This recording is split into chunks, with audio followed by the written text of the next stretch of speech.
first practice in the books? Just general reviews. We got a long way to go. Yeah. A long way to go. There's some good things. Energy level's good. Guys are trying hard, but need some of our veteran guys to understand what it takes to get it done. And right now we had some old habits kind of come out. We did a little bit of up and down towards the end and got some stressful situations, some fatigue sitting in, and our mentalities kind of go haywire.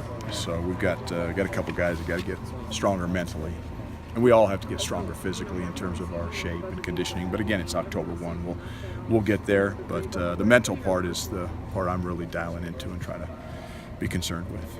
Is part of that chemistry building? It seems like your schedule has allowed for a lot of opportunities for that, though. Yeah, no, it has nothing to do with chemistry building. It's all about just your individual taking care of what you're supposed to take care of when things get a little stressful. And right now, we got some guys that revert to bad habits, whether that's bitching about officials' calls or just fouling guys when they're out of position because they don't do their work early, whatever the case may be.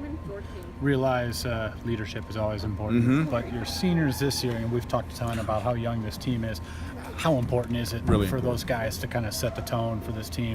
It's really important. And guess what, if they don't, we got to pass it down to our one junior or our two sophomores or our 8 or 9 freshmen. Now, look, in terms of early in the season, I'm going to have to lead this team. I'm going to have to be the bad guy. I'm going to be the guy calling people out and telling people what needs to be done. But hopefully as the season progresses, we have 1 or 2 or hopefully 3 people that kind of rise to that leadership challenge. Because right now, we just had the program come in for the last 2 days, and we learned a lot about our team. And we got some guys that have some leadership capabilities, but we're not there yet because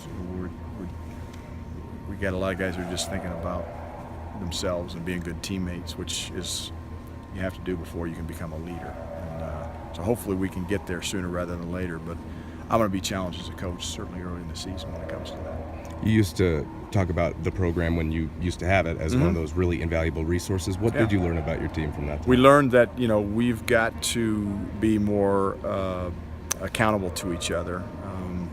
We got some guys that, again, I think they have a great spirit. I think they say they want to win, but I don't know of a Division I basketball player in October who says they don't want to win. It's just like, okay, what are we willing to give up to make this team be successful? And I think we have to take care of our own business first before we can talk about leading others. And we still have some guys, again, our freshmen are trying to figure it out themselves. I don't expect them to be in leadership roles, but we got a couple guys that have that capability. And so I'm not going to rule that out, but right now I'm looking to our seniors to be vocal, set the example, and hold their teammates accountable. But the first steps first is taking care of your own business. I thought Dom Collier today had a very good practice. I thought he was good. His biggest challenge is being vocal. So. I know Evan was able to be with you in Italy. Him and Lazar couldn't compete. How much did that put them behind, if at all, heading into the preseason? Well, Evan a little bit, but at least Evan was there at practices and could see and learn what we were putting in and at least hopefully absorb some of that information through watching practice and hearing coaches talk and film sessions. Lazar didn't get any of that.